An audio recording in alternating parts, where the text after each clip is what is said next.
Welcome back, everyone, to the Questing Bard. I'm Angela Tano. For those of you who are new, welcome. Today we're going to be discussing or going over my trip to the Harry Potter store in New York that happened in September.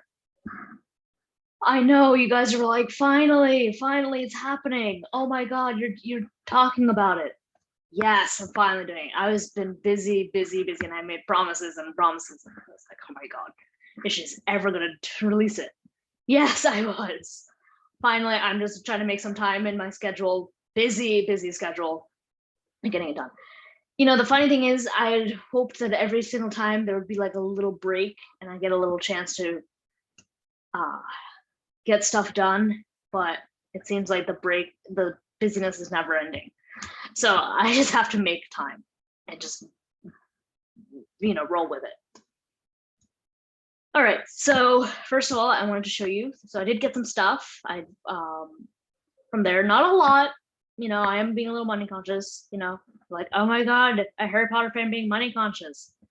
Yes, it's possible. Okay, I don't want a guilty conscience afterwards. So, but I did get a couple things. So I got this shirt. As you guys can tell, I'm a Gryffindor, and I'm not a Gryffindor just because I like Harry and Hermione and the trio and everything. No, I'm in Gryffindor because I got selected and I also chose it, and I eventually became more of a Gryffindor. So it is my house. I've earned it. I've earned the right to be in it. This is my house. I feel it in my heart of hearts. Okay. So let's get into it, and I'll just tell you guys what has been going on. All right. So my Harry Potter trip, the Harry Potter store trip, happened on September 10th. Yes, it's been a long while. From then to now. So I actually went with my cousin. Well, we met up there. So we met up at the front door. We booked in advance. We were going to do it on my birthday, but it was all booked. So we booked our virtual tour, which we did, virtual reality, which was fun. I'm going to get into that real quick.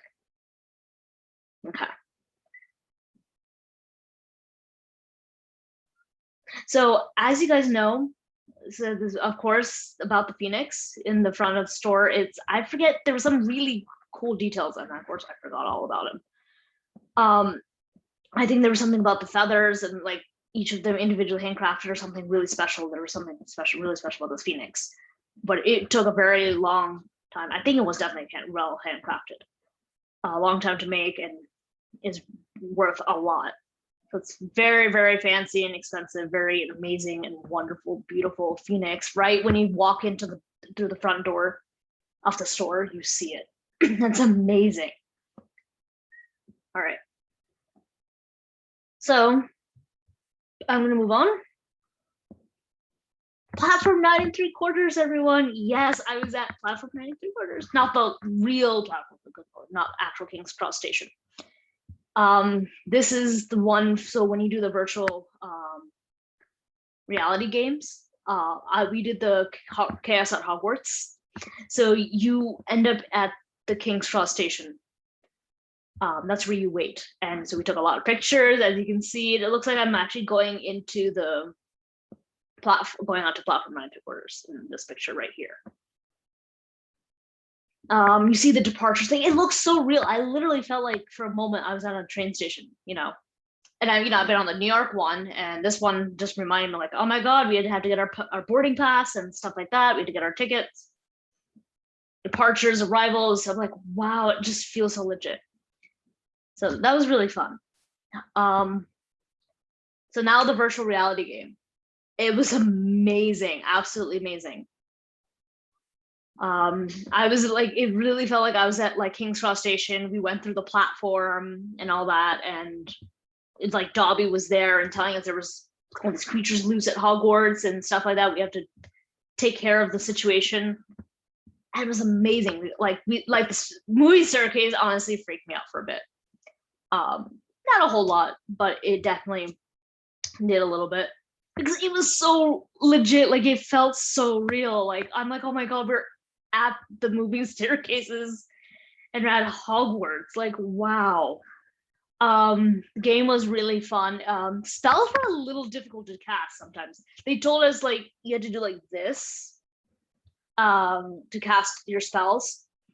But it was kind of hard because I kept doing it and sometimes it didn't work. Like I remember trying to do Lumos and it was not working sometimes. I finally got it to open and I'm like, well, now we're in like a lit area and I don't need the Lumos spell.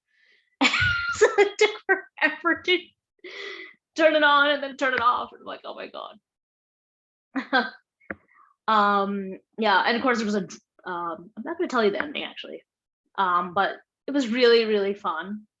But there was a scene that kind of reminded me. So, my cousin is in Ravenclaw. I'm in Gryffindor. And it's funny that we really acted like we were in our houses. Like we acted in our nature, which is, I think, is so interesting. And as a writer, I'm always observing these things. Like she was always like, she was telling me like, no, you have to do like this. Like you maybe speak a little louder or like, go all the way back. Like she was giving me the technical thing to getting to helping with the wand. Kind of like Hermione. I mean, there was like a huge monstrous creature or something. Just like, like my cousins were just like a little bit freaked out, but I was like, I didn't freak out. I was just like, wow, cool. And I just kind of took the lead in most cases. I really just took charge, led the way, and took point per se. And I realized that was a very Gryffindor thing. And there was a moment when there was a danger situation, and I was like, and of course, Dobby instructed us not to do anything. Don't cast a spell, stay calm, don't do anything.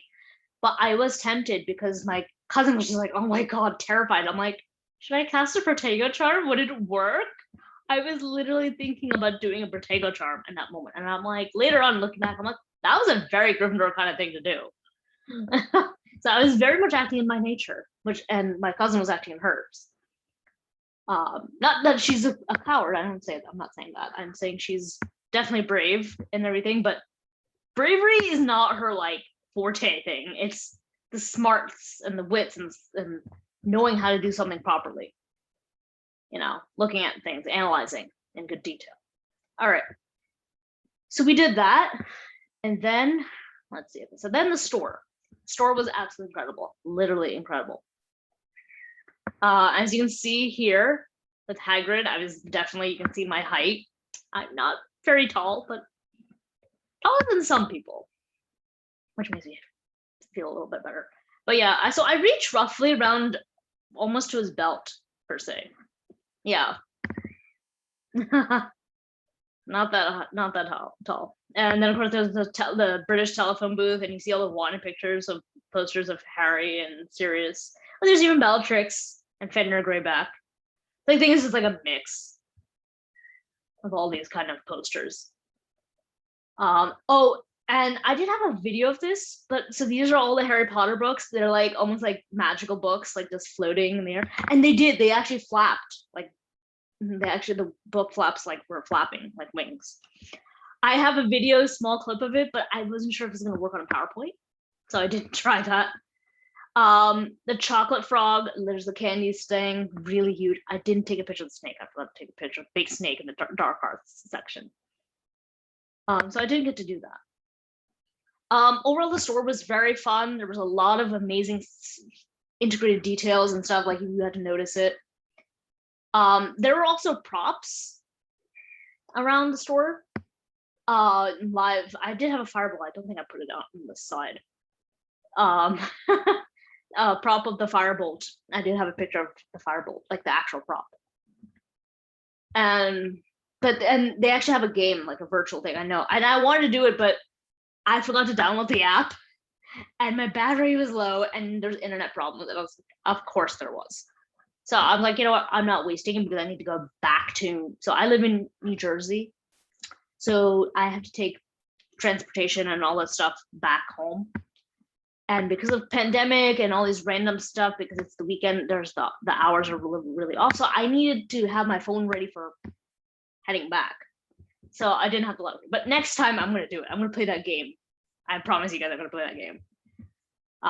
And get the little pin that you get, the free pin gift. Okay. All right. And of course, I tried butterbeer. Yes, I did try the one in Wizarding World, by the way. This one is actually tasted better. It had a very oaky kind of taste to it. You're like, wait, oaky? Yeah, like something oaky, nutty.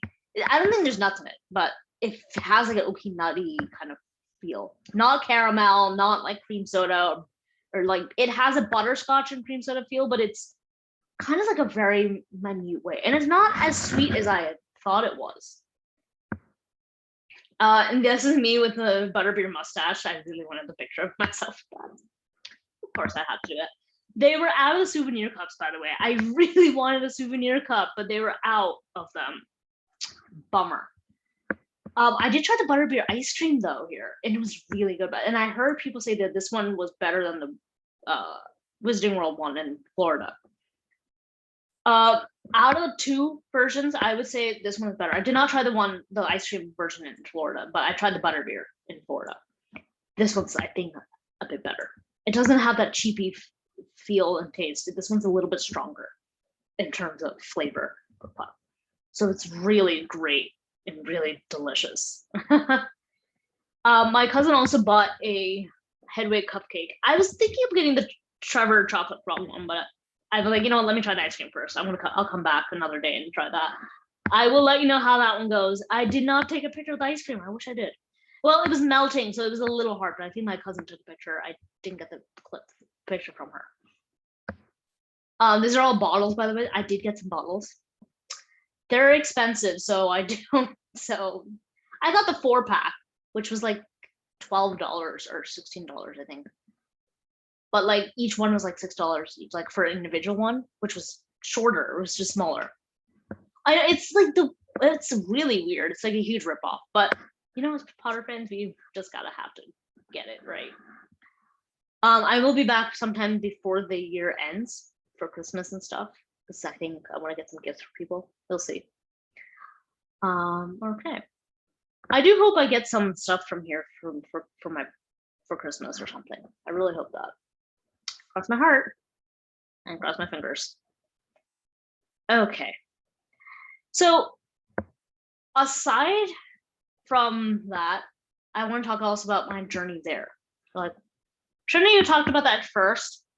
Yeah, but this is not the most important part. It is important as a writer, but not as important as it is if you were just going to the Harry Potter store. So I talked about the Harry Potter stuff. So I'm going to talk a little bit about the fun stuff that I found on the way on my journey to the Wizarding World and my return to it. All right. So as you can see, I found something really interesting on the train ride into New York City, and there was like someone's like signature or something. Someone wrote something here. I don't know what, but it's giving me an idea. Like, oh, a hidden message on a train window.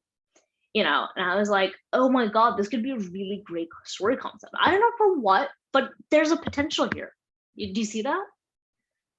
Here's where my writing side is like, oh my god, I have to take a picture. I can log this in for another day and for some random writing piece I might want to do. Who knows? So I also took a picture quickly of the train number, because that might be something I wanted to add in. So there's some kind of hallmark adding to each other. So that's kind of really fun. So I took a picture of that to make sure I got it logged down. So this is not as important as this one. Okay, the middle one's not as important. All right, so I got to New York, you know, and I actually got there. I had some time to spare, and I wanted to have dinner. So I'm like, okay. And I just, you know, there was not like a just random pizza joint in this area too much. There was something I had to go walking more. I'm like, I don't want to go walk down that way. So I had a grilled cheese. Not the best grilled cheese, honestly. And funny enough, I sat and I was eating, and funny enough, I looked up, and there and right smack down in front of me was the Empire State Building. Yes, here's Mount Olympus. Yes, and now I'm going up to Percy Jackson series. Yes, so yeah, this is pretty much what. So I took a picture. But I'm like, this is a memory. This is something really interesting. So yeah, and as a Percy Jackson fan, I should definitely take a picture. And voila, Mount Olympus is just somewhere up here. All right, so that is it for now.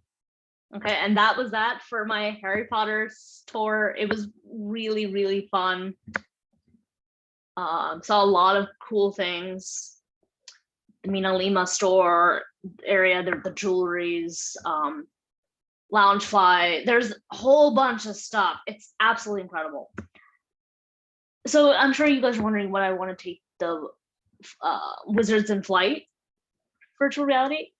I have a fear of heights, and I feel like the virtual reality is so realistic and so like, you know, like we can totally believe it. So to the point that my fear of heights might just take over, and I might just freak out and be like, I want this to be over. So I don't know about that one, but please let me know if it's like not as bad, or if you guys have a fear of height problem and you're like, but it was okay. I don't have a fear of heights specifically, but fear of unstable heights. So what would qualify as a fear of unstable heights? It's like looking over a ledge. That can be an unstable height. Like I can be in an elevator, I'm perfectly fine. But if all of a sudden like the elevator starts like breaking and falling apart, then I would have a legit fear. Railing, like staircases, I have no problem. There's not a big issue. Planes, I have because they can be unstable.